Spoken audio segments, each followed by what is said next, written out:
tumepata ligi ya wanawake, ligi kuu ya wanawake wa mkoa wa Kilimanjaro kwa mara ya kwanza.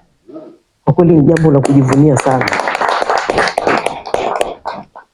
Mheshimiwa, mwezi wa 10 hapa JKT Queens watakuwa hapa, Simba Queens watakuwa hapa, Yanga Princess watafika hapa Kilimanjaro kucheza na Kilimanjaro Wonders. Nimekuja kwako mheshimiwa kujitambulisha kwa sababu ulikuwa utulifahamu. Tumekuja hapa tufahamiane kwa sababu hawa ndio wamebeba dhamana ya mkoa wa Kilimanjaro. Yeah. Na sasa hivi tunasubiria barua kutoka TFF wapangiwe kambi. Kwa hiyo muda wote wanaweza wakapangiwa kambi.